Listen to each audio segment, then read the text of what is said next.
오늘 함께 나누실 하나님 말씀은 빌립보서 4장 1절로 9절까지의 말씀입니다.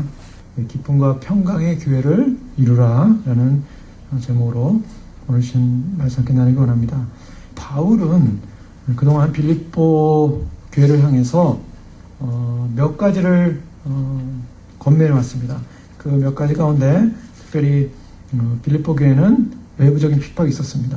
그래서 그 외부적인 교회를 향한 유대인들의 핍박을 통해서 그러한 갈등이 교회 안에 일어나게 되고 교회 안에 여러 가지 위험 요소가 있어서 그 위험 요소에 대한 경고를 했던 장면을 우리 살펴보게 됩니다.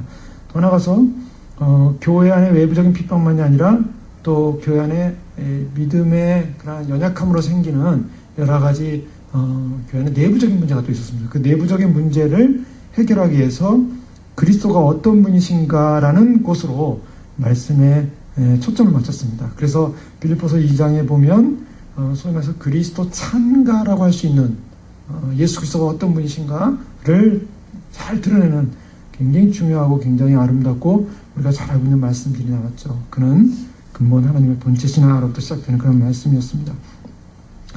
그러면서 사도 바울은 결국 외부적인 핍박과 또 외부적인 그런 여러 이단들과 같은 율법주의자와 같은 유대교의 그런 여러 가지 위험 요소와 더불어서 내부적인 여러 가지 신앙의 약함으로 오는 갈등의 문제들을 객관적으로 이렇게 설명하면서 우리는 여기서 머물 존재가 아니라 구원을 향하여 달려가야 된다라고 자신에 대한 모델적 간증을 했습니다. 그래서 지난 시간에 자신은 더 이상 뒤로 돌아보지 않고 오직 한 가지 예수님만 생각하고 달려간다. 예수님을 발견하고 나서부터는 바로 메시아적 의식에 대한 전환이 일어났고 결국 예수 그리스도를 얻는 그 목적을 향하여 그는 달려가는데 그 목적의 결론은 뭔가?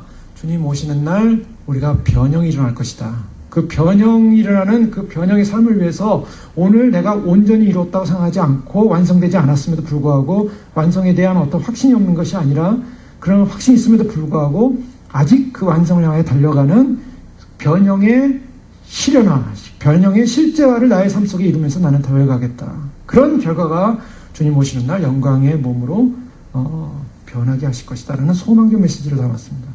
그러면서 바울은 오늘 이제 4장으로 넘어오면서 이제 좀 더 구체적인 권면과 함께 이렇게 위로와 또한 어떤 말씀의 교리적 어떤 실천을 허용하는 것을 보게 됩니다. 1절에 보면 그러므로 나의 사랑하고 사모하는 형제들 나의 기쁨이요 면류관인 사랑하는 자들아 이와 같이 주 안에 서라. 자, 여기서 우선 바울이 빌립보 교회를 얼마나 소중히 여기고 있는가를 보게 됩니다. 나의 사랑하고 사모한다 라고 표현하고 있고요. 나의 기쁨이고 면류관이다 이렇게 표현하고 있습니다. 굉장한 소위 말해서 바울의 마음의 중심을 표현하고 있습니다.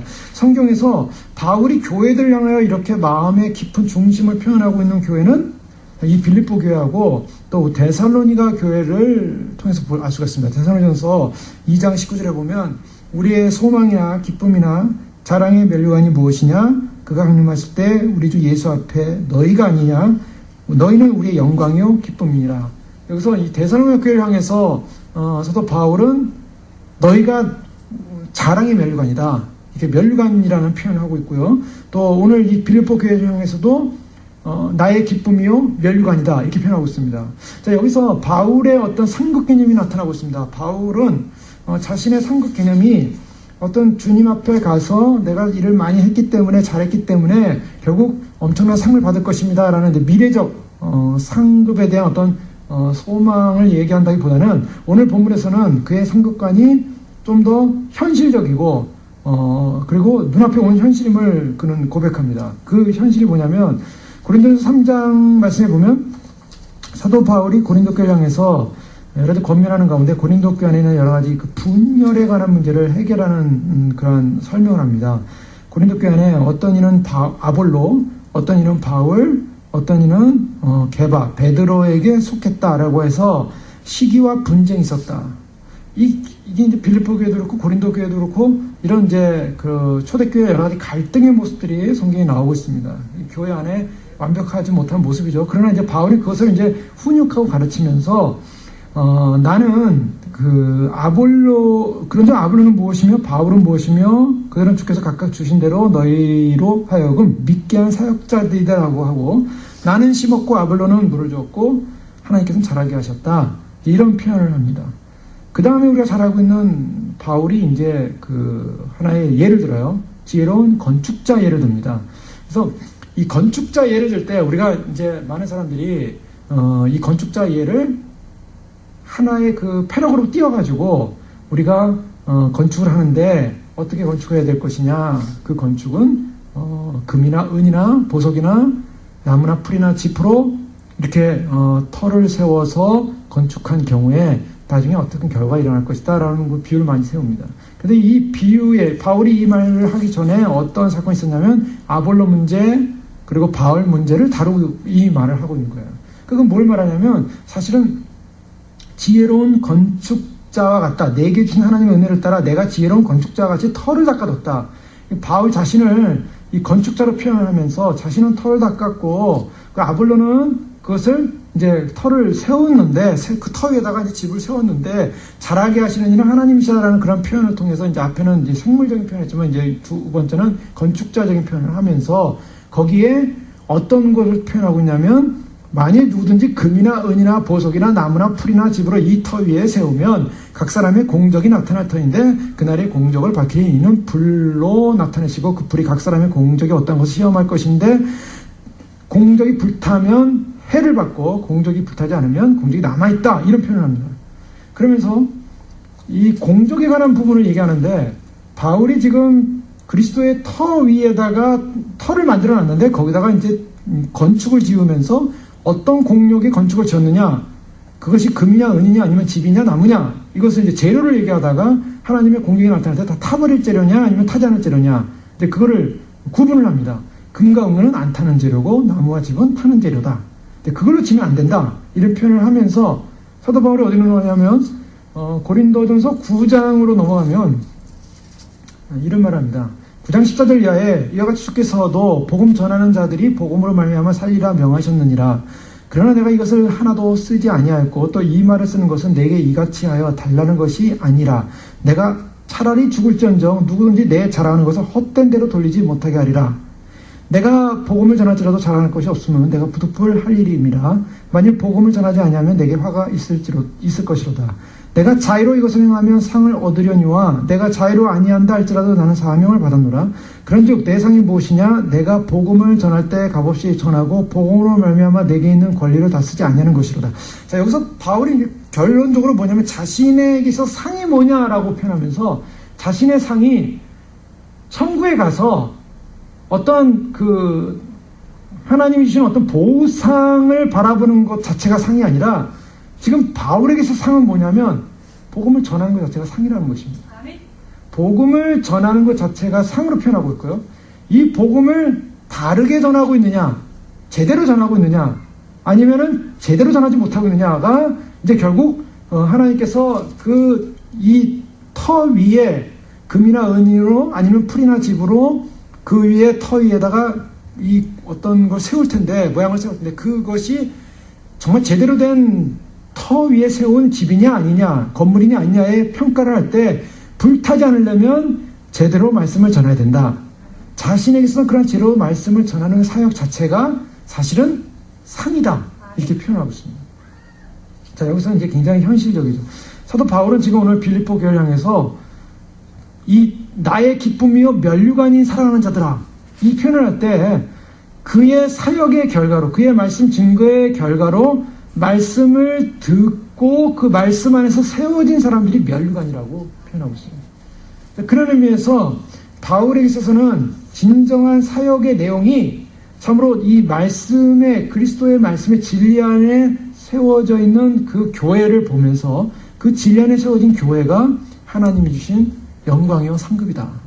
자, 그거에 대한 감사의 표현과 함께 여러분이 정말 그 상급이고 그 상이고 그 하나님의 공력이 임할 때 불타지 않을 금과 은으로 말씀을 그리스도의 터 위에 제대로 세워진 사람들이다 라고 격려를 하고 있는 것입니다. 자, 그런 면에서 사도 바울이 그렇기 때문에 이와 같이 주 안에 서랍니다. 그렇기 때문에.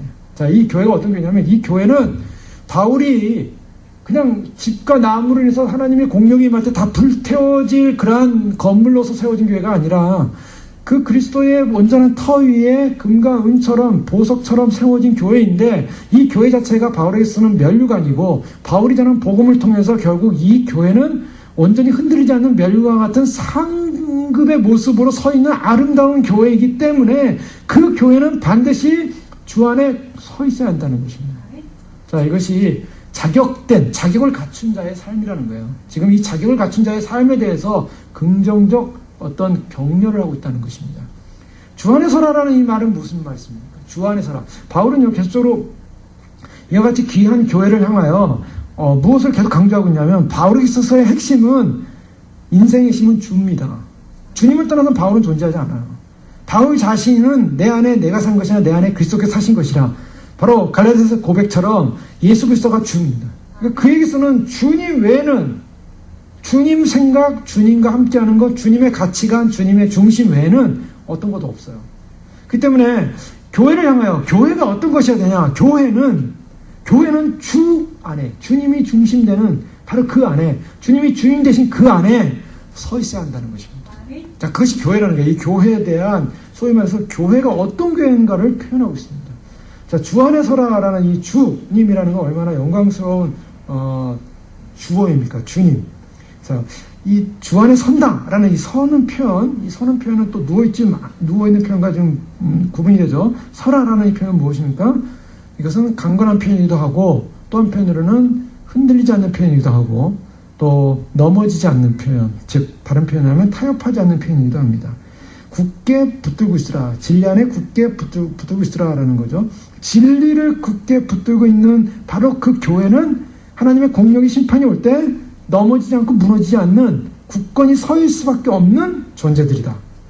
그러니까 외부적인 핍박이 오고, 내부적인 이단적인 어떤 그런 사상들로 인해서 공격도 오고, 또 여러 가지 환경들로 인해서 여러 가지 힘들고 어려운 상황이지만, 너희들은 하나님 앞에 말씀으로 양육되어지고 말씀으로 세워졌고 그리스도의 터 위에서 세워진 면류관과 같은 존귀한 존재들이기 때문에, 그런 존귀한 존재들에 서야 할 것은 주 안에서 흔들림이 없어야 한다는 것입니다. 자, 그런데 이 주 안에서 흔들리면서 진리 안에서의 어떤 굳게 섬이라고 또 볼 수가 있는데, 예수 그리스도는 길이요 진리요 생명, 진리 안에서 내 진리는 뭡니까? 자, 교회사들을 보면요, 교회사들에서 진리를 표방하는 여러 가지 방편들이 있었습니다. 근데 그 방편들 가운데 진리는 무엇이었습니까? 진리는 때로는요, 예수님 당시에도 마찬가지로 진리는 외롭고 좁고 많은 사람이 인정하지 않는 것이 진리일 경우가 많았어요. 과학계도 그렇죠. 과학계도 예를 들면은 지구가 돈다라고 했을 때, 지구는 둥글다라고 했을 때 처음에는 사람들이 안 믿었죠. 미쳤다 그랬죠. 지구가 무슨 둥그냐, 이게 일정한, 이게 평평한데, 지구 끝은 떨어지는 곳인데, 근데 지구는 둥글다. 지구 둥글다고 얘기했을 때, 과학자가 얘기했을 때 사람들이 안 믿은 거죠. 그 사람은 바보였어요. 그러나 나중에 그것이 밝히지 않습니까? 참 진리가 처음 이야기 될 때는요, 사람들이 인식되고 잘 모르는 부분이 있어요. 그런데 사람들의 관심은 많은 대중이 갖고 있는 생각이 진리라고 생각을 해요. 이것은 이제 영국 교회에서도, 영국이 한참 부흥하고 발전할 때, 독일이나 또 종교교육으로 막 한참 부흥하고 발전할 때, 그 많은 사람들이 역사 가운데 많은 숫자를 가진 것이 진리라고 생각했어요. 그런데 많은 숫자가 진리면, 지금도 그 많은 숫자가 진리야만 하는데, 지금 영국교회를 보면, 영국교회는 교회들이 무너져가지고, 교회들이 제대로 된 교회들이 많이 없어서, 그리고 교회당, 예배당들이 통통 비어서 많은 어려움을 겪고 있는 것을 실제로 영국에 가 있는 분들이 얘기하고 있고, 또 유학간 분들이 얘기하고 있고, 또 독일 같은 경우도, 또 유럽 같은 경우도, 또 뭐 화랑이 이런 많은 유럽에 부흥했던 부흥의 역사들이 진리였다면, 많은 다수가 진리였다면 그 진리가 계속 가야 되는데, 지금은 비어있다는 거예요. 그러면 사람의 숫자가 진리냐? 한국교회가 막 큰 교회를 짓는 운동을 해서, 지금도 막 교회들이 좀 사람들이 많아지면 막 교회들 크게 짓지 않습니까? 굉장히 크게 짓더라고요. 근데 그 교회가 크게 지은 것을 지금 다음 세대는 우리는 별로 그렇게 생각하지 하고 싶지 않지만, 그러나 주님이 이제 곧 오실 거라는 믿음 때문에 나아가고 있지만, 그러나 다음 세대를 보는 사람들은 지금 한국 기독교가 다음 세대에 과연 저 예배당을 채울 것이냐, 그렇게 보지 않아요. 왜 안 보냐? 지금 거의 주일학교의 45%, 50%가 지금 비어있고, 지금 점점 비어가고 있고, 젊은이들이 10,000명 교회, 20,000명 교회인가요? 10,000명 교회, 20,000명 교회 청년부 100명이 모인다는 거예요. 이 사람들의, 이 아이들의, 젊은 애들의 사상이 예수 그리스도에게 초점을 못 맞추고 있고 세상을 다가 있다고요. 자, 그런 상황에서 과연 다음 세대의 교회가 이어질 것인가? 다 비관적이에요. 다 비관적. 왜? 교회에 대한 그런 신뢰도, 교회에 대한 인식, 이번에 교황이 뭐 다음 달에 한국에 온다는데, 한국 교회에서 뭐라고 했냐면 떤대요. 왜 떤가? 기독교계에서 떤대요. 떠는 이유는 교인이 카톨릭으로 다 뺏길까봐. 교인들이 교회를 다니는데, 카톨릭의 교황이 권한이 있으니까, 이 옛날 바오로 있으니까 몇십 년 만에 오고 나서 이제 처음 오는 상황인데, 이 교황의 그런 영향력으로 인해서 카톨릭 쪽으로 사람들의 관심이 쏠릴 거라는 거죠. 그래서 교계가 뭘 걱정하면 교인 뺏길 것을 염려한다는 거예요. 자, 그 정도로 한국 교계는, 지금 한국 기독교는 이만큼 지도자층에서도 그렇고 중간층에서도 그렇고 이미 진리가 무너져 있는 상황이에요. 진리가 확실하다면 교황이 오든 교황 할아버지가 오든 무슨 상관이겠어요. 그런데 교황은 이 교세가 뺏길까봐 교권 싸움을 하고 있는 이 사람들에게는 진리가 떠나버렸다고요. 진리가 떠나버려서 사람의 대중과 사람의 다수가 과연 진리를 표현하냐. 영국 교회들이 그렇게 부흥하고 발전하고 성장했음에도 불구하고 지금은 다 빠져나갔다고요. 지금은 유럽 교회들이 다 빠져나가서 사람들이 나이트클럽을 만들고 또 박물관을 만들고 많이 모였던 예배당들 다 사용이 없어가지고 다 다른 용도로 다 변환되는 그런 상황들을 보고 있지 않느냐. 한국 교회는 앞으로 50년 후에, 만약에 주님이 안 오신다면 50년 후에, 몇십 년 후에는 다 저렇게 될 것이다라고 사람들이 보고 있는 거예요. 그러면 진리가 무엇인가? 진리는 사람들의 수로서 설복될 수 있는 것이 아니고, 예전에 한국의 이제 교회, 유명한 교회죠. S로 시작하는 유명한 제자훈련의 교회 수양관 있어요. 안성에. 거기서 이제 목사님들, 이제 복회학 박사과정 무슨 세미나에서 미국에서 교수님 왔을 때, 거기서 이제 개최하는 이제 세미나방 빌려가지고 이제 개최할 때 가서 보니까 한쪽에서요, 어떤 교회에서 무슨 수련을 왔어요. 근데 무슨 수련이니까 어느 단체에서 소위 말해서 이제 어떤 프로그램을 만들어가지고 거기 이제 교회인들이 이제 대표되는 교회인들이 다 온 거예요. 수백 명이 왔는데 뭐 하니까 이 친절 세미나를 하더라고요. 친절 세미나. 그 친절 세미나 하는데 그 당시에 이제 교회가 친절해야 된다. 그러니까 무슨 세미나냐면 중직자들이 다 서가지고 어서 오십시오.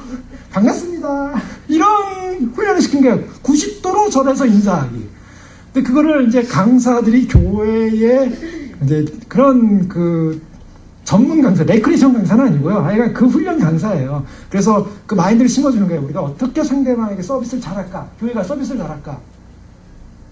어떻습니까? 이게 물론 우리가 교회가 서비스를 잘해야죠. 그래서 다른 어떤 기관보다 교회는 서비스 기관이니까 예배도 서비스라고 하잖아요. 그러니까 서비스를 잘해야 한다. 그래서 서비스를 해야 되는데 그게 과연 인간 대 인간을 친화시키기 위한 서비스가 과연 진리겠냐는 거예요.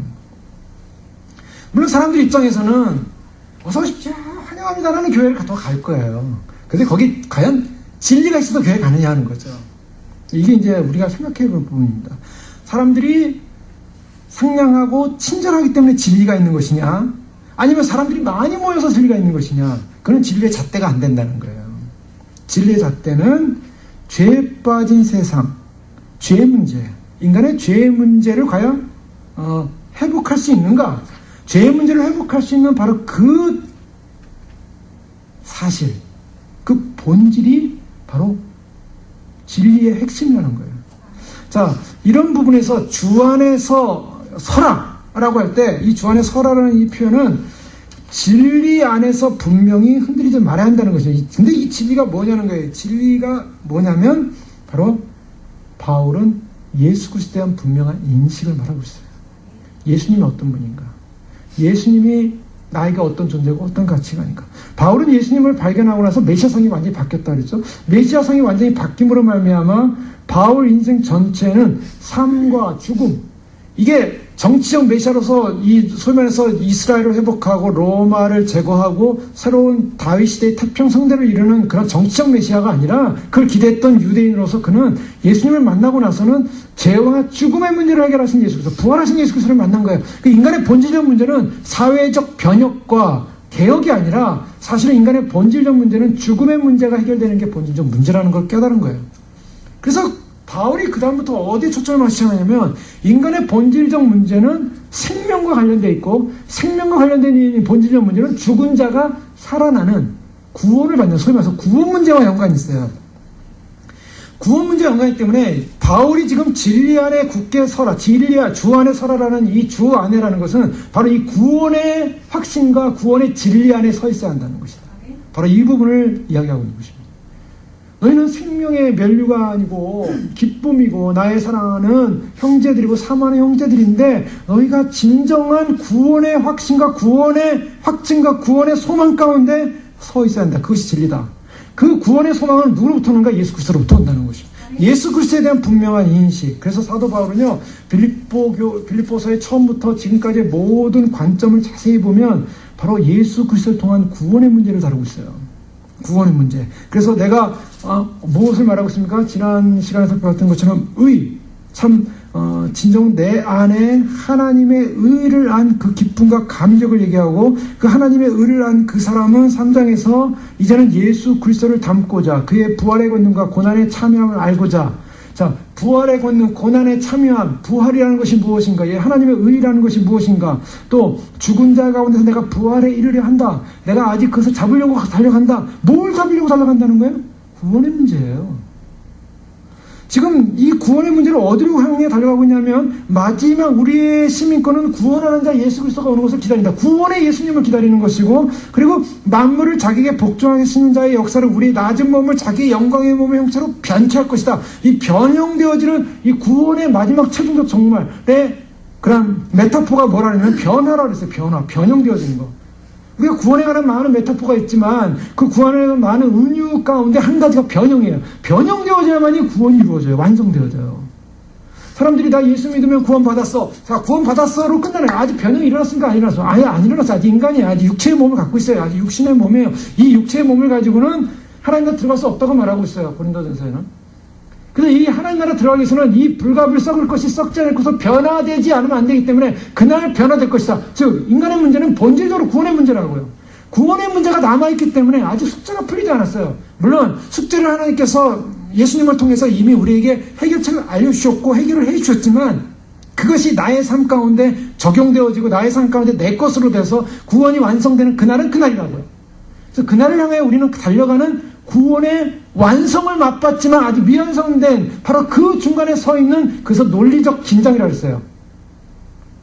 오늘 같이 말씀 나눌 때 나눈 내용들이 많이 나오는데요. 어쨌든 논리적 그 긴장 속에 있는 우리가 구원을 향하여 달려나가는 그 구원의 소망자들인데 바울은 지금 빌립보를 향해서 계속 강조하는 부분이 바로 이 부분입니다. 우리가 유대교와 다른 부분이 무엇인가? 우리가 할례나 아니면 정결례식이나 안식일 문제나 이런 거 지키는 것 다른 본질적인 것은 바로 예수님을 통한 이 구원의 영광이 있기 때문에 더 소중한 가치를 향해 우리가 가려가는 믿음이어야지 어떤 율법적 과거의 율법적 상황을 가지고 우리가 조금 더 정결하냐 조금 더 낫냐 조금 더 나은 의를 가지고 자기의 어떤 공로나 의를 가지고 우리가 이렇게 도토리 키재기 하는 존재가 아니다. 우리는 그런 존재가 아니다. 예수 그리스도를 통해서 이루신 그 영광스러운 의를 가진 존재다.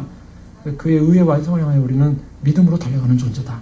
가치성에서 그 부분을 굉장히 강조하고 있고 바로 바울의 모든 관점은 바로 그 구원이라는 예수님을 통한 구원의 관점에서 지금 교회를 보고 있고 교회의 문제를 진단하고 있고 그 교회의 방향을 얘기하고 있다는 겁니다. 그런 차원에서 2절 말씀, 3절 말씀이 다 그렇게 적용돼야 돼요. 2절에도 보면 내가 유오디아기를 권하고 순두개를 권하노니 주 안에서 같은 마음을 품으라. 자, 이 문제를 다루면서요.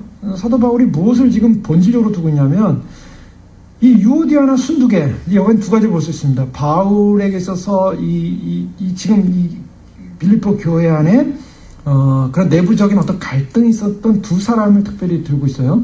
근데 유오디아와 순두개인데 이분 여인들로 보여지는데 당시에 이것을 통해서 알 수 있는 것은 당시에 이 교회 안에 지도자층, 소위 말해서 리더십을 발휘하는 사람들이 여인들이 꽤 있었다는 것을 보여주고 있어요. 초대교회 당시에. 그래서 사람들이 여인들은 바울이 그러지 않느냐. 여인들은 교회 가서 침묵하고 머리에 수건 쓰고 가만히 있어야 된다. 이제 그렇기 때문에 조용해야 된다. 그렇게 해서 그걸 주장하는 사람들이 있는데 그걸 보통 이제 편집 비평 상황에서 보면 후대에 바울이 얘기한 것처럼 그게 삽입했다. 사람들이 이렇게 많이 해석을 해요.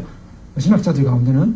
그러나 이제 우리가 성경 말씀은 뭐 100% 하나님 말씀이니까 이것도 하나님 말씀하시니까 이거 듣게 된다 하고서 문자적으로 지키는 분도 없지 않아 있지만 그래서 머리에다 수건을 쓰고 이렇게 교회 와서 예배에 앉아 있을까 고민하는 분도 있어요. 어떤 분은 실제로 그래요.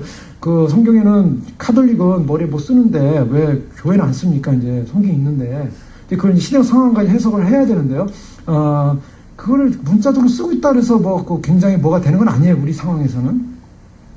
그런데 바울의 그런 서신의 관점에서 보면 당시에 빌립보 교회 지도층 가운데는 여성들이 꽤 있었고 또 빌립보 교회가 처음 형성될 때 루디아가 자주장사였죠. 그런 옷감 장수를 했던 그 루디아가 핵심이 됐던 그 교회였기 때문에 아마도 이 당시에 여기에 이제 여성들이 리더십을 발휘하고 있었는데 해석에 의하면 루디아는 이 상황에서 지금 없었을 것이다. 왜냐하면 브리스라 아굴라처럼 브리스라 아굴라는 텐트 메이커였기 때문에 또 이렇게 자신의 고향으로 갔을 것이고 또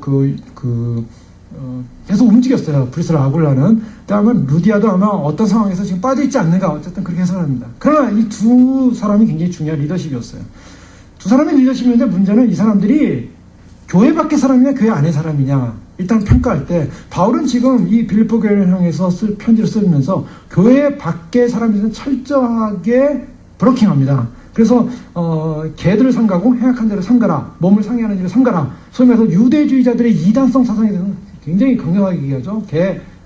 행악한 자 이렇게 표현합니다. 그런데 이 유디아와 순두개는 그런 사람들이 아니에요. 이분들은 소위 말해서 교회에서 굉장히 열정적으로 헌신했던 사람들이에요. 자, 3절에 그 흔적이 나오죠. 또 참으로 나와 멍에를 같이 한 네개 권. 이 사람이 누군지 몰라요. 3절에 제 3자입니다. 참으로 나와 멍에를 같이 한 네개. 멍에를 같이 했다. 바울과 멍에를 같이 했다면 디모데든지 아니면 에바브로든지 아니면 그와 비슷한 급에 있는 어떤 한 동역자예요. 근데 그 사람에게 지금 구하노니 복음에 나와 함께 힘쓰던 저 여인들을 도우라.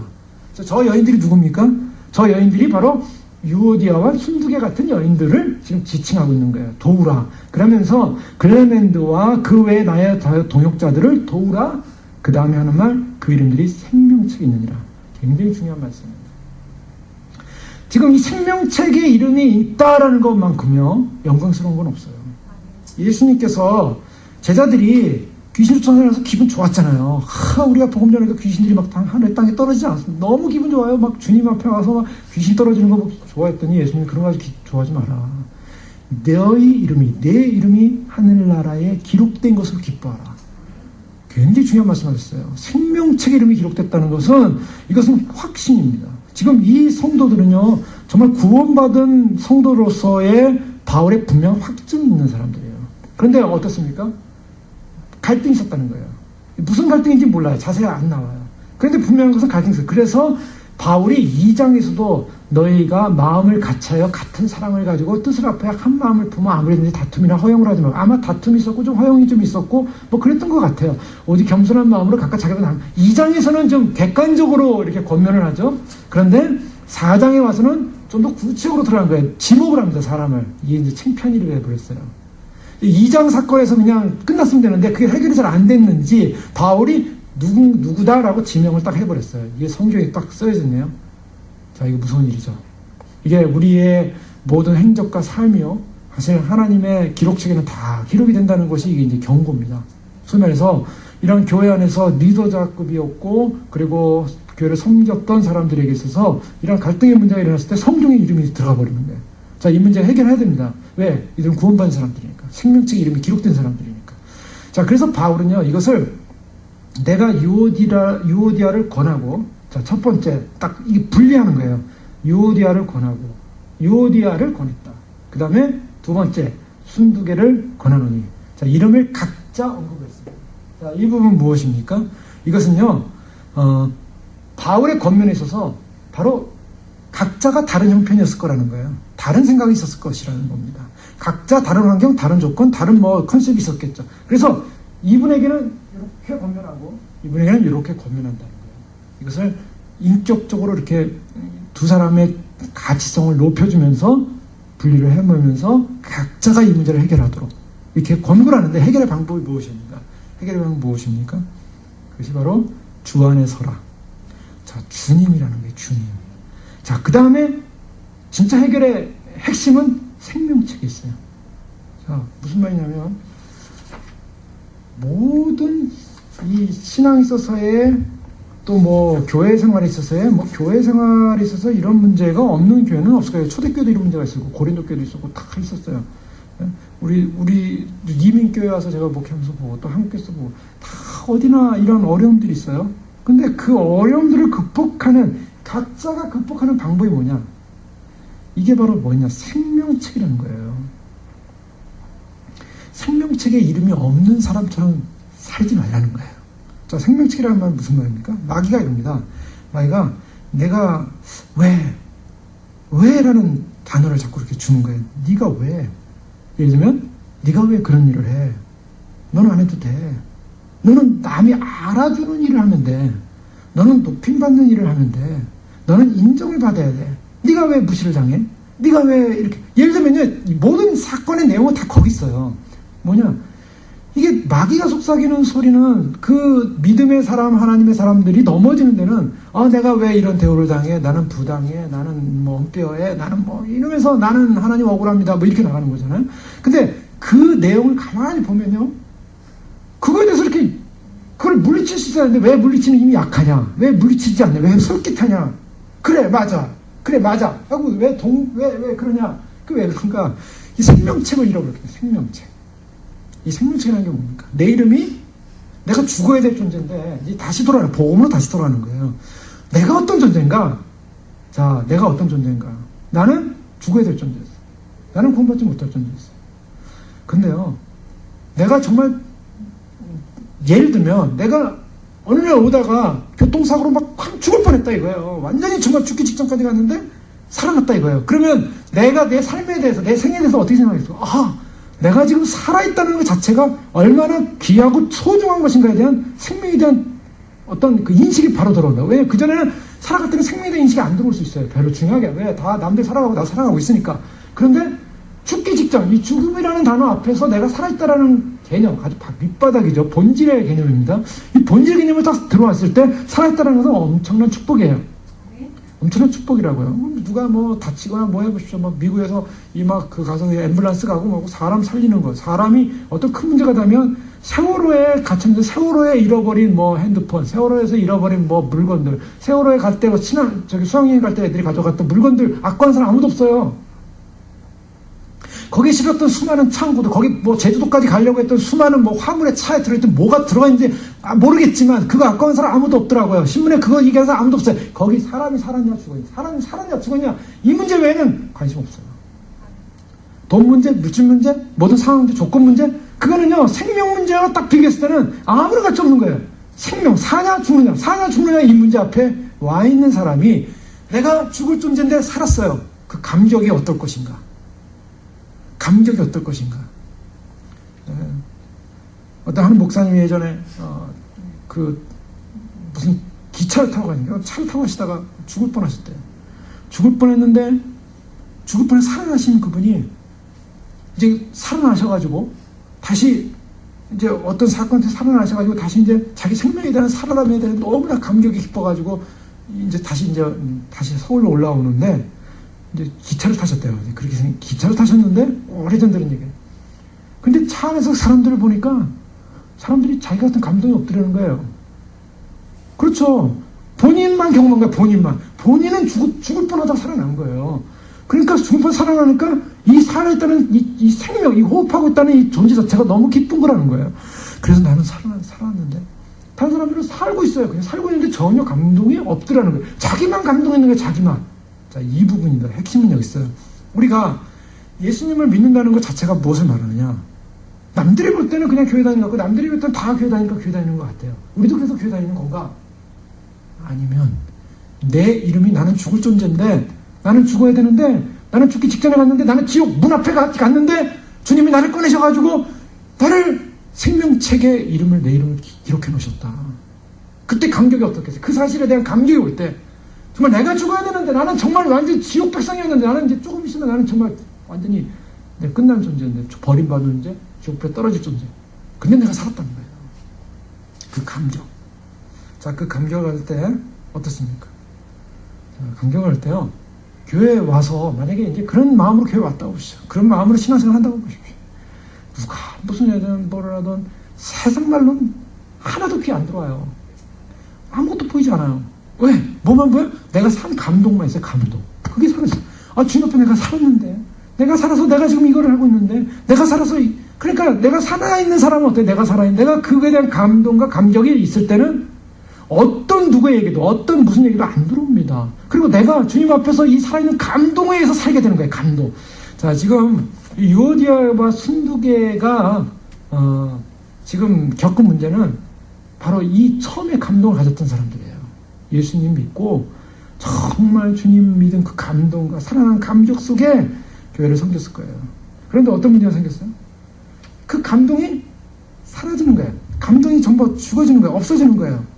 그러면서 뭔가 언페어하다, 뭐가 안 맞는다 라는 생각이 들어올 때 뭡니까? 이 사람 안에 이런 갈등의 문제가 생겨날 수 있다는 거예요. 자, 근데 여기서 우리가 인식해야 되는 것은 하나님은 절대로 언페어한 분이 아니십니다.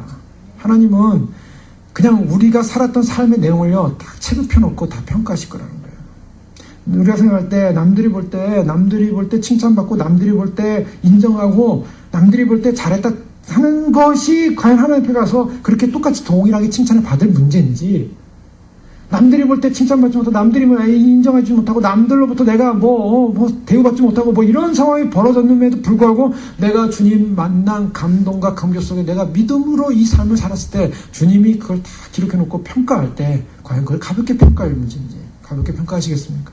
아니라는 거예요. 그러니까 내가 내 이름이 생명책에 기록됐다는 이 분명한 사실을 인식한다면, 어떤 외부적 조건 상관들이 나를 침투할 수가 없어요. 그것이 구원받은 자의 감동이에요. 이것이 우리를 존재케 하는 거예요. 이것이 우리를 추진케 하고요. 이것이 우리를 살게 하고요.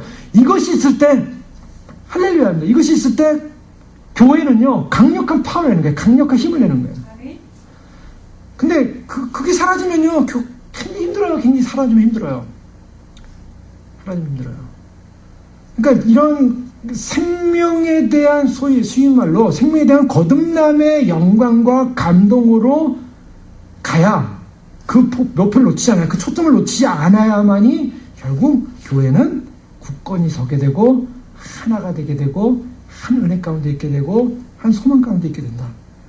자, 제가 미국에 처음 목회할 때 저쪽 아람브라 있을 때 오래된 교회였습니다. 한 30년 된 교회인데 참 이게 어느 교회나 딱 그런 것 같아요. 어느 교회 큰 교회고 이게 뭐냐면 항상 이제 그 구역이 있고 그래서 이제 순서를 돌아오면서 이제 항상 식사를 하잖아요. 식사를 하면은 그 식사를 할 때 이제 이 담당일에 돌아오면은 이제 다 열심히 하는 분들이 열심히 하세요. 항상 섬기는 분 열심히 섬기고 그래서 그분들이 꼭 하세요.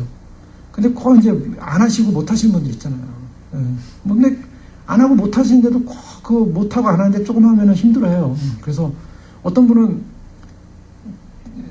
그냥 자녀를 위해서는 그냥 축구다, 밴드다, 나 그냥 하루 종일 막 돌아다니고 해서 그냥 막 서포트를 해요. 근데 교회에 와서 이제 그 순서가 돼가지고 계란을 쪄오셨어요. 계란을 쪄오셨는데, 아이고, 계란 쪄서 수고하셨을 때, 아이고, 계란 찌는 게 얼마나 힘드는지, 그러면서 이렇게 얘기해요. 힘든 일이에요, 그분한테는. 정말 힘든 일이에요. 계란 찌는 힘들겠죠. 얼마나 힘들겠어요, 계란 쪄지려면. 근데, 그게 힘든 거예요. 근데, 밖에서 일하는 거 없어요. 가만히 어떤 이제 그 당시 안수사님이 저한테 이제 어떤 장례식을 마치고 오는데 식사를 같이 했어요. 식사를 하는데, 목사님, 이게 식사 문제를 어떻게 할까요? 식사 문제가 어떤데요? 이게 다들 힘들어하고 뭐하고. 그래서 어떤 아이가 나왔냐면 아예 매주마다 그 일회용 그 카레를 사다가 부어가지고 물에 끓여서 먹자. 그러니까 그거 참 편하다. 일회용 카레만 하면 다들 일 안 해도 되지 않느냐. 그럼 한 사람이 맨날 어떻게 카레만 먹냐. 그러면 샌드위치를 하자. 맨날 어떻게 샌드위치만 먹냐. 또 이렇게 드시는 문제는 또 이렇게 잘 드셔야 돼요. 당뇨병 환자도 많으셨거든요. 반 이상이 당뇨시라서 음식을 잘 드셔야 돼. 그냥 흰쌀밥 못 드세요. 다. 이게, 하여간 목회에서 가장 힘든 부분이에요, 이 부분이. 정말 힘들어요. 그 부분 나오면요, 이분을 눈치를 좀 봐야 돼요. 한 분은 사모님이신데, 이제, 올태 목사님 사모님 연세가 많으세요. LA에 이제 사시는데, 그분은 음식하는 게 너무 힘든 거예요, 힘든 거. 그래서 이제 어느 날 이제 그렇게 해 오셨는데, 또 그에 대한 반응이 또 안 좋거나 이러면 또 힘이 더 마음이 상처해 보시고. 그래서 이걸 어떻게 해야 되나. 그래서, 방법이 없어요. 방법은 결론은 돌고 돌다가, 그냥 원래대로 하자. 그래가지고 돌아가면서 다시 하기로. 그래서 다 결정을 이렇게 내렸어요. 결국 이제 하시는 분이 또 하세요. 그렇게 하는 거예요. 제가 여기서만 아니라 저 렌처도 보고 또 한국에서도 보고 이렇게 보면, 야, 이게 참, 이 말씀과 다르게, 이 현실 속에서 참 이것이 적용하는데 참 어려운, 어느 교회나 이런 부분이 있을 거예요. 어느 교회나 있다고요.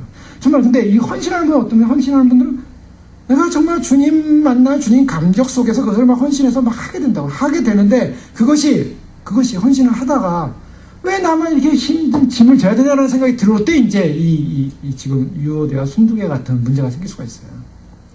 그래서 이럴 때 어떻게 해야 되냐. 이럴 때 나는 초심으로 돌아가는 거죠. 생명책에 내 이름이 기록되어 있다. 이것을 붙잡아야만이 그 다음에 안 들리는 거예요. 안 들리는. 이래야 승리합니다. 지금 바울이 빌립보 교회 향해서 이제 주 안에 서라는 게 뭐냐. 우리가 선다는 게 너무 피상적이잖아요. 추상적이잖아요. 이 선다는 것은 우리가 이 구원에 대한 감격과 구원의 본질, 예수님이 가셨던 구원의 본질을 분명히 붙들고 있는 그 진리를 붙들고 있는 것만이 내가 넘어지지 않고 내가 서는 것이고 내가 넘어지지 않고 교회가 서는 것이고 이런 문제다. 이런 문제를 지금 다루고 있음을 보게 됩니다. 그러면서 바울이 뭐라고 그래요?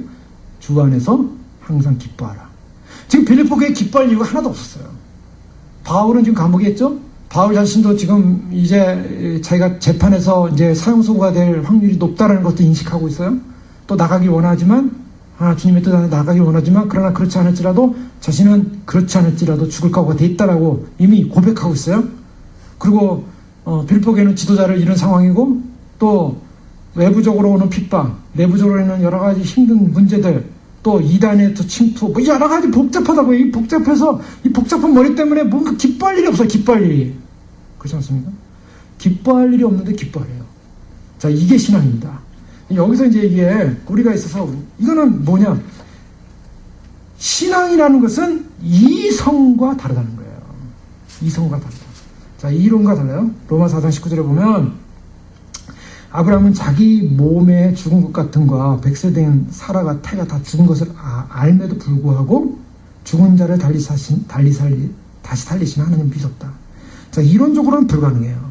이론적으로는 불가능한데 하나님을 믿기로, 하나님을 믿는 것으로 결정된 거예요. 자, 이것이 바로 신앙의 모습에서는 우리가 기뻐할 어떤 이론적 근거가 없음에도 불구하고 기뻐한다. 자, 이제 여기도 또 핵심이 있어. 왜 기뻐해야 되는가? 자, 왜 기뻐하는가? 마태복음 5장 12절에 예수님이 그러셨어요. 기뻐하고 즐거워하라. 언제요? 하늘에서 너희 상이 큼이라. 너희 전에 있던 선지자들도 이같이 박해하였느니라. 언제 기뻐하고 즐거워하라고요? 박해받을 때. 지금 빌립보 교회는 박해받는 것 자체가 기쁨의 일이라는 것을 인식해야 한다는 거예요. 왜? 너희만 받은 것이 아니라 선지자들이 받았다. 이것은 하나님의 사람들이 받는 일이다. 기쁨의 근원이 거기 있다라는 거예요. 또 무엇이냐면 예수님께서는 요한복음 10장 22절에 기쁨하는 얘기예요. 너희가 지금은 근심하나 내가 다시 너희를 보리니 너희 마음이 기쁠 것이요 너희 기쁨을 빼앗을 자가 없으리라. 내가 너희를 볼 것이다. 기쁨의 근원이 어디 있습니까? 부활하신 예수님을 만날 때 저희들이 기쁨이 있다는 거예요. 빼앗을 자가 없다. 자, 우리에게서 기쁨의 본질이 뭐냐는 거예요. 빌립보 교회에서 자, 사람들에게서 기쁨이 뭡니까? 내가 생각하는 일이 잘 됐대. 뭐 술 좋아하는 사람은 술 마시면 기뻐하고 좋아하겠죠. 또 뭐 세상 좋아하는 사람은 세상 뭐 하면 좋아하겠죠. 네? 그런 기쁨이 아니라 세상은 변질되어지고 변환되고 환경은 바뀝니다. 환경이 주는 기쁨은요 잠시예요. 그야말로 잠시. 본질적 기쁨은 뭐 있습니까? 본질적 기쁨은 바로 우리의 안에 계신 우리와 함께 하신 예수 그리스도. 그분이 가신 그 길 때문에 겪는 고난, 외로움. 베드로전서 4장 13절에 베드로 사도는요, 베드로 사도는 이제 이런 권면에 4장 13절, 12절 이하에 보면, 뭐 그 외에 여러 가지 이제,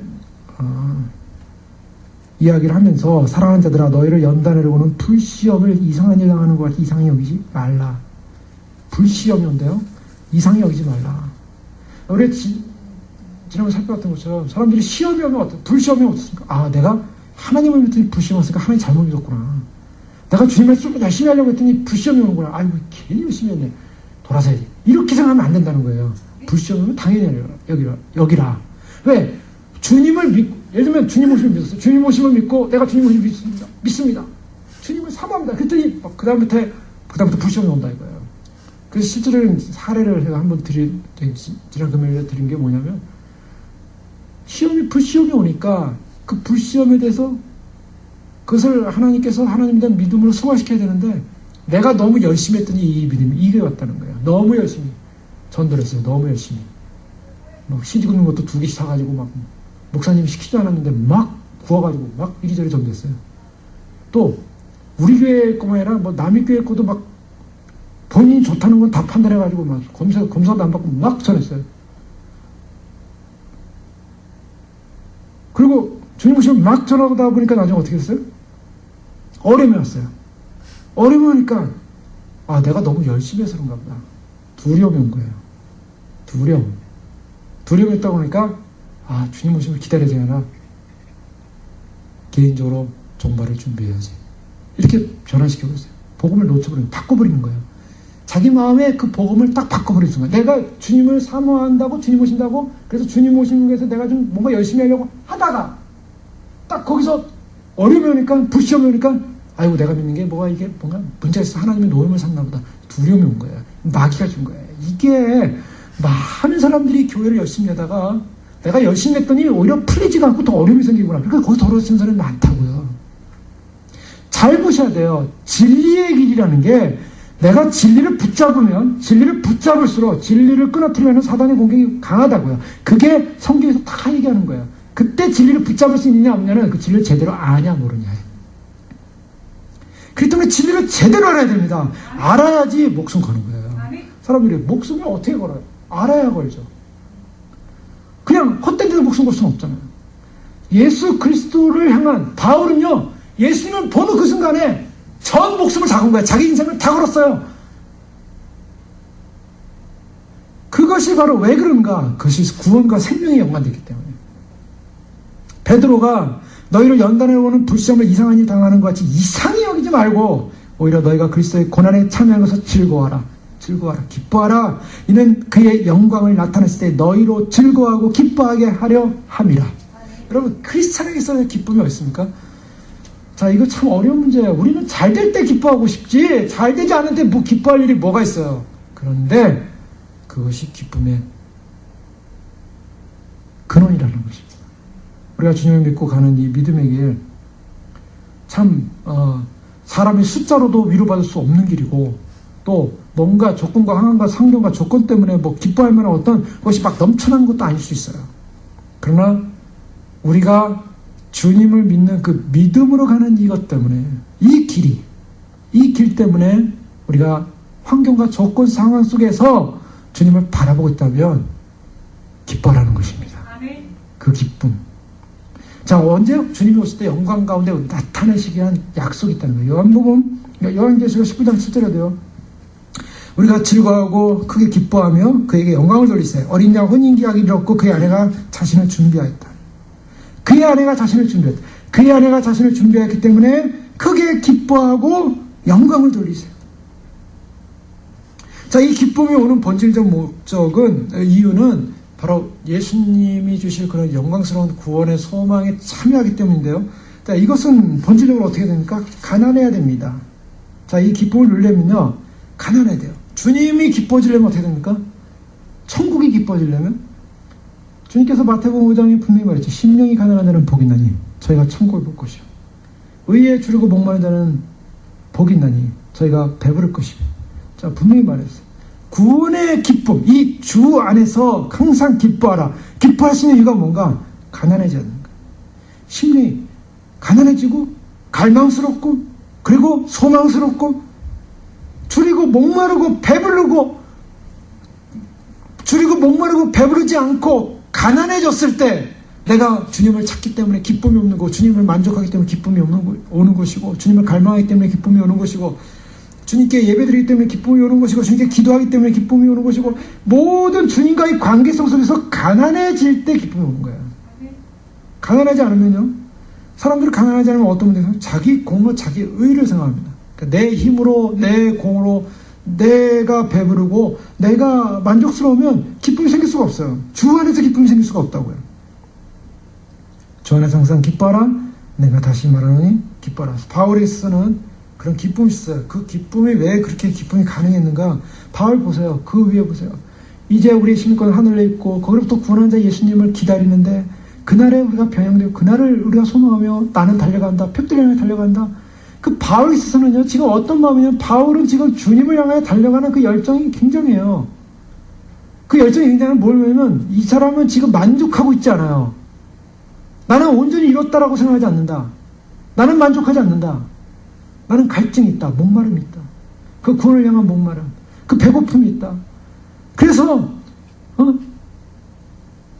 나는 그 목마름 때문에 나는 달려갈 수밖에 없고 나는 주님의 그 고난에 동참하고 싶고 부활에 함께 참여하고 싶고 나는 잡힌바된 것을 잡으려고 가고 있고 나는 오직 한 일 그것을 뒷것을 잡으려고 그 목표를 향해 달려간다. 나에게 목마름이 있다. 나에게 갈증이 있다. 이 목마름과 갈증이 있는 사람에게 본질적으로 뭐가 있냐면 기쁨이 온다. 이 목마름을 놓쳐버리면 이 갈증을 놓쳐버리면 우리는 기쁨이 사라져버립니다. 기뻐할 일이 뭐가 이렇게 대단히 많겠어 세상에. 자, 그렇기 때문에요, 우리가 여기서 기쁨을 놓치지 않기 위해서는 뭐냐면, 우리가 주님을 향한 갈증과 갈망과 배고픔과 그리고 목마름을 방해하는 요소를 제거해야 돼요. 그래서 그 갈증과 갈망과 목마름을 방해하는 요소들을 제거하면서 믿음으로 달려가야 되는데요. 디도서 2장 12절 13절 말씀 보면 우리를 양육하시되 경건하지 않은 것과 이 세상 정욕을 다 버리고 신중함과 의로움과 경건함으로 이 세상에 살고, 자, 정욕을 버리고 신중, 의, 경건으로 살고 의와 거룩 같은 거라 그랬어요. 그 다음에 복스러운 소망과 우리의 크신 하나님 구주 예수 그리스도의 영광이 나타나심을 기다리라. 기다리게 하셨습니다. 자, 우리가 기쁨을 잃어버리지 않기 위해서는요, 기다림이 강해야 돼요. 주님을 소망하고 주님을 의지하는 백성, 정말 주님 앞에서 내가 구원받을 것을 갈망하는 백성, 그런 백성은 아무것도 드리지가 않아요. 경건한 긴장. 자, 우리가 정말 기쁘면 사실은 그러면서 주님 오시면 소망하는 거예요. 아, 내가 이렇게 죄를 많이 졌으니까 나는 휴가 되기 힘들 것 같아. 휴가 안 되면 어떡하지 하고 두려워서 아이고 주님 오시지 마십시오가 아니죠. 두려워하지만 긴장이 뭐냐면 주님을 향한 소망으로 가득 차 있다는 거예요. 그 주님 오실래나 이 소망이 날마다 넘치는 거예요. 자, 이것이 하나의 구원받은 자의 하나의 모습이라고 볼 수 있는데 어떤 모습이냐면 내가 내 안에 있는 죄성의 문제와 내가 부족함의 문제. 아, 내가 이제 이렇게 가다가는 나는 안 될 수도 있고 내가 말씀 앞에 제대로 살 수 못하는 그런 두려움의 문제가 올 때 그 두려움의 문제가 느껴야만이 우리가 가난해져요. 자, 우리가 사람들이요, 하나님을 경외할 때 이 지옥에 대한 두려움이 오니까 아, 내가 구원받지 못할지도 모르겠구나라는 그런 의식을 한다고요. 한 번 구원, 영원한 구원. 그래서 예수님 한 번 믿으면 하나님의 예정과 선택, 견인에 의해서 다 구원받는다. 그런 사람들은 구원에 대한 탈락의 두려움 전혀 갖지 않고 하나님 우리를 다 구원하실 것이니까 천하태평 무사하니, 그러니까 주님은 오실 때 나는 구원받을 거야, 나는 휴가 될 거야, 이렇게 생각하는 사람들에게 어떻게 하면은 당신도 구원받지 못할 수 있다는 걸 알려드릴 수 있을까요? 라는 질문을 던졌을 때 제가 이런 대답을 드렸어요. 그 사람이 죽음 직전까지 가서 죽음 앞에서 자기 죄의 모습을 봐야 한다고. 그래 저까지 힘들 거라고. 자기 죽기 직전 현장에서 뭐 귀신을 본다든가 마귀를 본다든가 아니면은 자기 죽음의 직전 앞에서 자기 죄 문제를 본다든가. 인간 완벽하잖아요. 완벽하지 않기 때문에 정말 죄에 대한 심각한 인식을 하지 않는 이상에는 구원에 대한 소망이 안 생겨요. 그러니까 오늘 뭐가 문제냐면요. 죄에 대한 심각한 인식이 사라져버렸다는 거예요. 그 심판에 대한 두려움이 사라져버렸어요. 그 심판에 대한 두려움이 사라졌기 때문에 주님이 날 구원해야 한다는 구원의 갈증을 갖지 않는다는 거예요. 그런데 그 가난한 마음, 지금 바울이 있어서는요, 우리 빌립보서에서 우리가 계속 느끼는 건 뭘까? 바울은 지금 가난해요. 가난한 마음. 자신은 정말 바울처럼 주님을 가까이서 본 사람도 없고, 바울처럼 이렇게 능력 있게 또 사도로서 사역을 한 사람도 없고, 바울처럼 많은 계시를 받은 사람도 없어요. 그런데도 그는 주님에 대한 알고자 하는 갈망함이 계속 있다고. 배고픔, 갈망함. 그 갈망함 때문에 달려가는데요. 어느 정도 달려가냐면 바울의 단에서 주 안에서 달려가요. 자, 저는 이 말씀을 보면서 이 아인슈타인이 특수상대성 이론이라는 것을 이야기했죠. 그래서 사람들이 아인슈타인 이야기 처음에 안 믿었어요. 특수상대성 이론 들어보셨죠? 네. 이 특수상대성 이론이라는 것이 뭐 다른 게 아니라 이 상대성 이론, 특수상대성 이론, 또 우리가 이제 그것이 E는 MC 제곱 나오는데 E는 MC 스퀘어라는 이 에너지라는 것은 질량과 빛의 속도를 2배로 그러니까 제곱한 것에 같다. 그러니까 에너지라는 것은 에너지가 있으니까 다 빛이고 에너지죠. 이 에너지가 빛이라는 것과 질량과 연관이 있어요. 그래서 이 땅에 있는 모든 파워, 일렉트릭 파워든 뭐 무슨 파워든 아니면 지금 우리가 쓰는 핸드폰이든 모든 뭐 배터리든 모든 파워는요, 힘이 이 시계가 하고 있잖아요. 이 파워는 어디서 생기냐? 이게 가장 기초적인 단위가 이제 빛이에요. 빛이 기준이에요. 이 물리학에서도 빛이 기준이에요. 우리가 믿는 예수님 믿는 것도 예수님은 빛이라고 하잖아요. 내가 곧 길이요 진리요 빛. 이 빛, 우리가 보니 물리적 현상계에서도 빛이 기준인데 영계에서도 빛이 기준이에요. 이게 이제 같아요. 근데 이 빛이 중요해요. 특상성이라는 것은 빛이 일정하다. 빛의 속도는 일정하다를 그냥 법칙으로 만들어 놓는 거예요. 그거를 깨면 안 돼요. 빛의 속도는 일정하다. 빛의 속도는요, 30만 킬로미터예요. 1초에 30만 킬로미터를 갑니다. 빛이. 그게 이제 빛의 일정 속도예요. 굉장히 빠르어요. 이 세상에서 빛의 속도보다 빠른 건 아무것도 없어요. 현재 물리계에서는 빛의 속도가 제일 빨라요. 근데 빛의 속도 더 빠른 게 나오면은 이제 시간 차이가 생겨가지고요. 소위 뭐 타임머신 문제가 생겨서 뭐 과거로도 갈 수 있는 그런, 왜냐하면 상대성이라는 것은 뭐냐면 속도와 관련된 시간과 거리가 바뀐다는 거예요. 그전에는 속도가 있고, 속도와 상관없이 시간이 있고 거리는 일정하다 했어요. 뉴턴의 법칙에 의하면. 거리는 일정한 거예요. 여기서 이 행성과 이 행성의 거리는 일정한데, 아인슈타인에 들어와서 속도가 들어가면 거리가 달라져요. 시간이 달라져요. 근데 실제로 안 달라져요. 실제로 안 달라지는데 실제로 그 안에 들어간 사람은 달라져요. 좀 어려울지 모르겠는데 하여간 그 안에 들어간 사람은 달라져요. 그래서 이 빛보다 빠른 로켓을 타고요. 막 몇십 광년을 갔다가 몇십 광년을 돌고 내려왔어요. 어떤 일이 벌어졌냐면 이 지상은요 다 없어졌어요. 다 없어졌어요. 몇십 광년 돌고 이 안에 있는 사람은 멀쩡해요. 가만히 있어요. 하나도 바뀐 게 없어요. 근데 여기는 바뀌었어요. 이게 이제 시간차가 생기는 거거든요. 이 시간차로 인해 생기는 문제를 해결하면서 현대 이제 물리학이 발전하면서 나중에 점점 더 이게 발전해서 나중에는 퀀텀 이론이라든가 뭐 이렇게 해가지고 지금 우리가 쓰는 뭐 GPS라든가 뭐 무슨 모든 과학이 다 거기서 나와요. 근데 이것은요 굉장히 혁명적인 거예요. 뭐냐면 로켓 안에 타고 있는데 어느 속도로 가고 있냐면 빛의 속도보다 더 빠른 건 없어요. 근데 그 빛의 속도와 근접하게 가는 로켓 안에 타고 있는 사람은 거리가 어떻게 가냐면 만약에 이 거리에서 이 거리를 이동하는데 이 안에 로켓에 우리가 타가지고 빛의 속도와 거의 비슷한 속도로 달린다면 어떤 느낌이 오냐면 이것을 외부에서 본 사람은 그냥 이 거리를 가는 거예요. 이 거리를 가는 것밖에 안 돼요. 근데 이 사람은 이 안에 타고 있으면 소위 말해서 여기에 10초 동안에 이 거리를 간다. 10초 동안에 간다. 여기서 이 거리를 빛의 속도로 10초 동안에 간다. 밖에서 본 사람이 그렇게 봤다면 이 안에 들어간 사람은 여기서 여기까지 가는데 10초가 걸리는 게 아니라 예를 들면은 1000분의 1초가 걸려요. 시간 속도가 이 안에 들어간 사람은 여기 밖에서 볼 때는 10초가 걸리는데 이 안에 들어간 사람은 1000분의 1초가 들려요. 무슨 말입니까? 시간이 짧아졌어요. 압축되었어요. 거리도 이 안에 들어간 사람은 거리가 확 줄어들어요.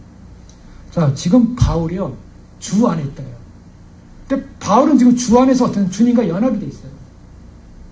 우리가 주님과 연합이 되는데 주님과 연합이 몇 퍼센트 돼 있느냐에 관련돼 있다는 거예요. 바울은 지금 주님과 나는 죽고 오직 내 안에 그리스도 주님과 100% 연합이 돼 있어요. 지금 주님은 빛이십니다. 주님은 무슨 속도로 지금 날아가십니까? 빛의 속도로 30만 킬로미터 세크.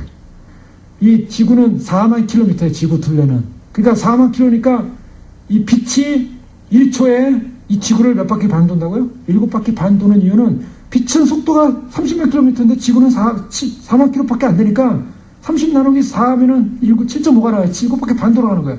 근데 예수님 안에 딱 들어갔는데 예수님과 연합돼 있어요. 하나야.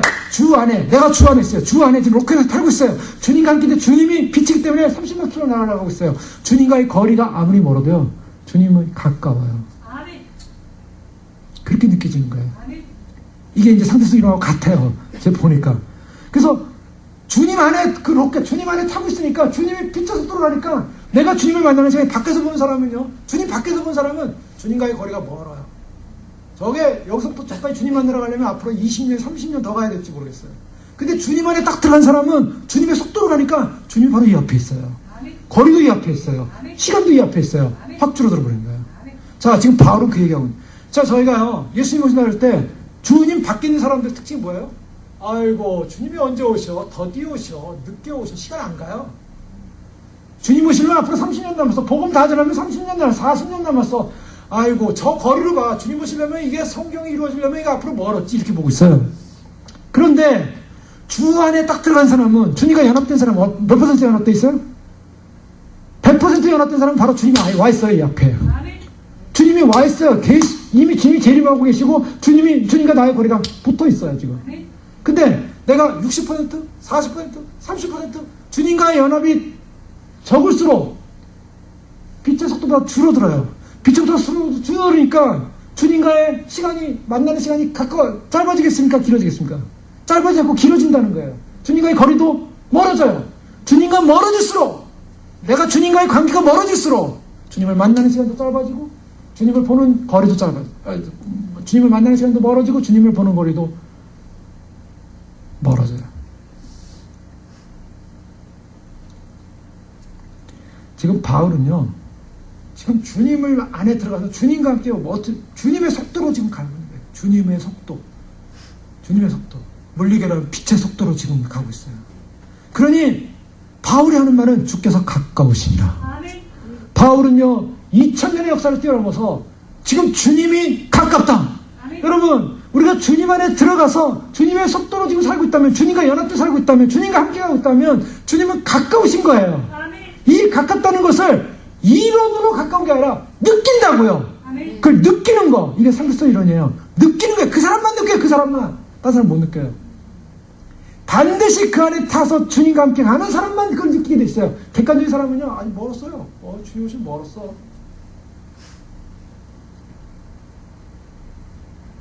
지금 주 안에서 항상 기뻐하라. 내가 다시 말하니 기뻐하라. 너희 관용을 모든 사람에게 알게. 그렇기 때문에요, 주께서 가까우신 나한테 관용을 알게 하라. 이 관용이라는 것도요, 이것도 굉장히 이성적인 거예요. 그래서 소위 말해서 그러니까 우리가 좀 더 평정심을 가지고, 균형과 평정심을 가지고, 그리고 자신의 권리를 포기할 수 있는, 감정의 지배를 당하지 않는 그런 마음. 관용이라는 것이 어떤 감정적 그런 마음. 그래서 모든 사람을 다 좋아, 모든 사람을 다 환영해, 이런 어떤 제너러스, 어떤 유니버셜한 일반적인 말을 하는 게 아니라 자신의 권리를 포기하면서 감정을 지배당하지 않는 그런 모습으로 가야 한다. 그러니까 결국 많은 사람들이 지금 외줄타기를 하면서 신앙 사람들이 너무 많아요. 주 안에서 주님과 함께 날아가야 될 인생이, 주님 안에 머물면 주님이 보호하시고, 그래서 주님과 함께 주님의 속도로 가는 그 사람은, 주님과 연합된 사람은 결국 주님을 곧 만나게 될 소망을 가는데 외줄타기를 한다고요. 여러분, 외줄타기 아시죠? 외줄타기. 광대들이 하잖아요. 외줄타기 왜 합니까? 사람들이 별짓을 다 해보면 기구를 띄워놓고요, 기구와 기구 사이에 로프를 연결해서 거기서 이렇게 서로 이렇게 연결해서 외줄타기해서 가려고 하는 사람도 있고요. 또 그냥 사람들한테 보이려고 외줄타기 하겠죠. 근데 외줄타기는 어떻습니까? 항상 불안해요. 근데 외줄타기 왜요? 내가 이렇게 외줄 타는 사람들한테 보여주기 위해서. 신앙생활은 어떤 사람들은 외줄 타기를 해요.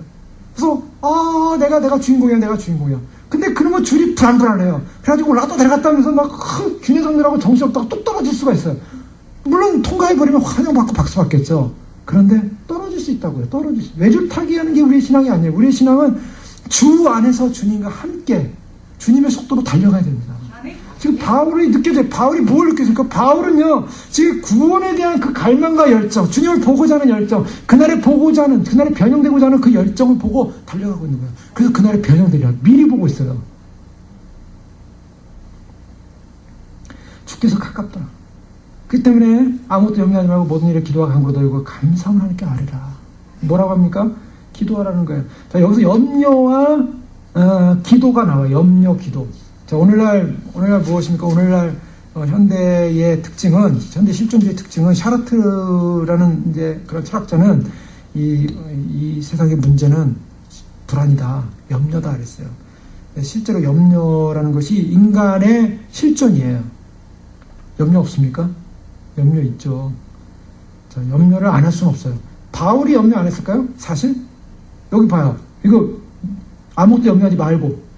바울은 염려 안 했대요. 염려하지 말고. 바울이 염려 안 했을까요? 고린도서 11장 28절에 보면요, 바울이 염려한 얘기가 나와요. 위에서 여러 가지 고난당하고 복음 때문에 당한 고난 있지만 이외에 일은 고사하고 아직도 날마다 내 속에 눌리는 일이 있으니 곧 모든 교회에 염려하는 것이야. 바울이 염려한대요. 염려하지 말고 기도하라는데 왜 염려한대요? 누가 약하면 내가 약하지 아니하며 누가 실족하게 되면 내가 애타하지 아니하더냐. 내가 부득불 자랑할 때 내가 약한 것을 자랑하리라. 자, 바울은 자기 염려하고 마음 아파하고 하고 있어요. 염려가 있다고요. 인간의 실존은 염려예요. 아무리 크리스찬도 나는 다 맡겨버렸어. 다 염려 없어. 이런 사람 어딨어요. 다 염려가 있다고요. 염려가 실존으로 와요. 그런데 그걸 갖고 있으면 안 된다는 거예요. 그래서 기도하라. 그게 뭡니까? 자, 이게 뭐냐면 염려라는 것을 결국 붙들고 있다는 건 뭘 말하냐면 내가 주체라는 거예요. 근데 기도한다는 건 뭐예요? 기도한다는 것은 주체가 바뀌었어요. 결정권자가 내가 아니라는 거예요. 자, 이 부분을 주 안에서 발견하는 거예요. 자, 우리의 모든 삶의 문제가 사실은 염려가 없을 수는 없어요. 그러나 그 염려를 붙들고서 내가 이 문제를 해결한다. 내가 운명을 지고 가는 자인 것처럼. 여러분, 우리가 얼마나 그럴 때가 많아요. 우리 스스로 운명을 짊어져야 되기 때문에. 미리 염려를 하는 거예요, 그런데 그렇지 말고 너의 운명의 주권자는 너가 아니라 하나님이시죠. 하나님 우리 운명의 주권자라는 것을 인식하고 그분을 예배하라는 거예요. 그분을 경배하라는 거예요. 여러분, 그래서 우리 삶이 실제로 염려가 올 때 어떻게 됩니까? 찬양하십시오. 여기 기도와 간구로 저 앞에 아뢰는데요. 찬양하시고 말씀해 주시고 우리가 우리의 삶의 현실 가운데 우리가 염려를 뒤에 안고 있다고 해서 해결되지 않아요. 물론 염려는 없을 수는 없어요. 염려라는 건 와요. 염려는 실존이에요. 걱정도 하고 인간의 약함이 있어요. 그렇지만 그것을 주님 앞에, 주님의 이 염려 가운데서도 이 문제, 우리의 삶의 인생의 문제, 우리 가는 길의 문제, 이 모든 것의 주권자는 주님이신다를 인정하라는 거예요. 바로 그것이 승리자의 모습입니다. 교회의 모습이에요.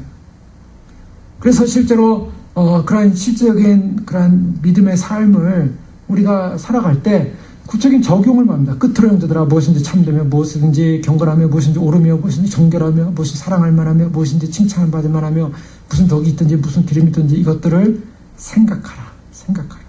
자, 생각하라 그래서 우리가 좋은 것만 생각해야지 이런 개념은 아닙니다. 부모님들이 자녀들 이렇게 가졌을 때 좋은 음악 들어야죠. 베이비 아인슈타인 막 들으시고 여러 가지 음악 들고 여러 가지 좋은 거 많이 들으시는데요. 그게 사실은 어떤 심리적 방법이죠. 사고의 과학이라고 그래요. 생각의 과학. 자꾸 좋은 거 생각한다. 야, 좋은 거 생각해. 나쁜 거 생각하지 마. 좋은 거 생각해. 자꾸 사람들에 대해서 시도 읽어주고 문학도 읽고 음악도 듣고 그런 걸 마음을 채워. 어떤 사람은 그래요. 말씀을 읽어라. 공부해라. 말씀 공부 하도 안 해가지고 제가 이제 어떤 청년 공부시킬 때 그 청년한테 공부 좀 열심히 좀 해라. 그랬더니 안 해와요. 그래서 오늘날 정말 화가 났어요. 왜 공부를 이렇게 안 하냐?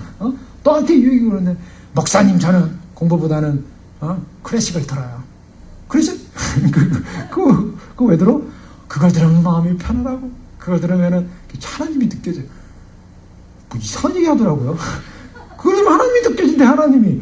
그렇게 하나님 느끼지 말고 말씀을 보고 하나님을 만나야지. 어떻게 클래식을 들으면서 하나님을 그냥 음악을 전공하는 친구였거든요. 그 음악을 전공했으니까 네가 음악을 전공해서 그런가 보다 하고 했지만 그래도 해야 된다. 그렇게 넘어갔는데요. 그게 뭐냐? 사고의 과학이라는 거예요. 사람이 어떤 뭐 좋은 거 자꾸 생각하는 거예요. 좋은 거 생각하고 근데 좋은 거 생각하라고 이렇게 말하는 게 생각하라 그래서요. 어떤 그냥 생각만 하고 끝나라는 게 아니라 실제로는 뭡니까? 그리스도를 바라보라. 그리스도를 바라보라. 그리스도를 바라보라. 그래서 그리스도를 내 안에 품고 그 안에 있는 예수 그리스도의 만남, 예수님의 성품, 예수님의 뜻, 그래서 그리스도 안에 생명이 있음을 알고 그리스도가 여러분 예수님을 만나라고 예수님 하니까 이게 아주 그냥 보편적인 지루한 답 아닙니까, 목사님? 사람들이 그래요. 보편적인 지루한 답 아닙니까? 왜 그게 보편적? 예수 그리스도는 무엇을 더하거나 덜할 수 없는 생명 본질 그 자체예요. 우리가 예수님을 처음이요, 나중이요, 만유에 계시는 만유예요, 신성의 충만이요, 육체로 거하시는 분이요, 이상의 사고나 이상의 과학이나 이상의 어떤 것과도 비교될 수 없는 그리스도 안에 있는 생명의 본질이라는 거예요. 그 생명의 본질을 내 안에 모시고 내가 주님을 알기 원합니다. 닮기 원합니다. 주님을 따르기 원합니다. 주님을 배우기 원합니다. 그래서 그 배우기 원하는 그 마음을 가지고 너희는 내게 배우고 받고 듣고 본 바를 행하라. 자, 결론은 뭡니까? 이것을 살아야 한다는 거예요. 자, 야고보서 1장 22절 말씀에 너희는 말씀을 행하는 자가 되고 듣기만 하여 자신을 속이는 자가 되지 말라. 누구든지 말씀을 듣고 행하지 아니하면 그는 거울로 자기 생긴 얼굴을 보는 사람 같아서 제 자신을 보고 가서 그 모습이 어땠는지 곧 잊어버리거니와 자유롭게 하는 온전한 율법을 들여다보는 자는 듣고 잊어버린 자가 아니요 실천하는 자니 이 사람은 행하는 일에 복을 받으리라. 예, 여기서 뭐라면 잊어버리지 말고 행하라 표현하고 있어요. 우리가 히브리서 말씀에서도 잊어버림은 무엇을 인간의 타락된 본성에서 오는 불행이라 그랬죠. 아들들에게 권하는 것 같이 너에게 권면하신 말씀도 잊었다. 히브리서 12장 5절에 이전 사건에 대해서 얘기해요. 잊으면 안 돼요. 잊지 말고 그것을 행하고 마태복음 10장 24절에 주님은 누구든지 나의 이 말을 듣고 행하는 자는 그 집을 반석에 지은 지혜로운 사람 같다. 주님 우리에게 그것을 강조하고 있습니다. 오늘도 사도 바울은 우리 알고 이 빌립보 교회를 향해서 빌립보 교회는 정말 진리 아래 주 안에 서 있는 교회요. 바울의 입장에서는 면류관이고 상이었어요. 그리고 정말 그러한 예수 그리스도에 대한 본질적 구원의 소망, 구원의 핵심을 우리가 가질 때 우리의 모든 교회나 개인과 또한 우리의 삶의 본질은 거기에 핵심이 있다는 거예요. 내 이름이 생명책에 기록되어 있다는 이 사건. 그래서 내가 왜 기뻐할 수 있고 왜 감격할 수 있고 왜 내가 존재할 수 있고 내가 목표라는 것은 여기가 아니고 내가 평가받는 것은 여기도 아니고 내가 어떠한 그런 존재로서 가치로서 드러나는 것은 여기가 아니라 주님 앞에서다. 그러니까 주께서 가깝다. 주께서 가깝다라는 이 고백은요, 개념은 이 바울은요, 이 주께서 가까우시니라 이 바울의 구원의 모든 핵심이 다 여기 담겨져 있어요. 바울은 지금 예수 그리스도에 대한 모든 핵심, 예수님을 알고 본받고 예수님을 닮아가고자 하는, 그래서 주님 안에서 그와 연합된 관계 속에 있으니까 빨리 가는 거예요. 주님과 연합될수록, 주님과 하나 될수록 주님의 속도로 달려가게 돼 있다고요. 여러분, 우리의 신앙이요, 주님과 연합됨으로, 주님의 속도로 달려감으로 주님을 곧 뵐 수 있는, 주님을 곧 만날 수 있는, 그 밖에서 구경자들이요, 주님을 만나는 실체가 아니에요. 주님 안에 탄 사람들이 주님을 만나게 줄로 믿습니다. 타야만이 만나러 가죠. 타야만이 밖에서 지구에서 구경하고 있는 거야. 아이고 잘도 올라가는 거야. 휴고 잘 되는구나. 아이고 슉슉 올라가네. 아이고 빛의 속도로 올라가네. 그 안에 타 있어야 됩니다. 주님과. 그래서 주님 오시는 날 빛의 속도로 올라가서 눈 깜짝할 사이에 30만 킬로미터 1초에 아마 주님 오실 때 더 빠른 속도로 갈지도 모르겠어요. 더 빠른 속도, 이 지구상에 물리기에 존재하는 빛의 속도보다 더 빠른 속도로 눈 깜짝할 사이에 주님을 만나게 될 줄 믿습니다. 기도하겠습니다. 기도할 때 우리가 주 안에서 정말 우리의 신앙의 구원의 확신과 확증과 그 생명책에 기록된 이 사건, 우리를 부르신 사건, 영광스러운 사건, 그래서 참으로 소망합니다. 바울이 그렇게 주님 안에서 주님이 가깝게 너무나 가깝게 함께하고 있다는 사실은 시간적으로 공간적으로 다 의미하는 것입니다.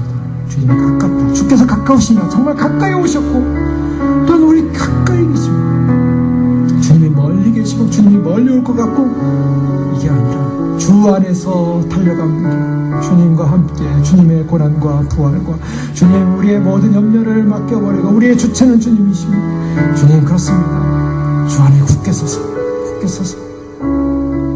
정말 주님 생각하고 주님과 연합되어지고 그래서 주님 사랑하는 그 고백 때문에 달려가 주님을 배우시는 가난하고 낮아지고 그리고 비어있는 목마름을 가지고 그 목마름 주님과 함께하는 이 영광스러운 기쁨과 그 영광스러운 변형과 영광스러운 구원의 완성을 향한 목마름 남들은 알지 못해 사람들은 눈 껌뻑껌뻑 뜨고 그냥 사니까 사는가 보다 하고 생각하면 이때 아닙니다.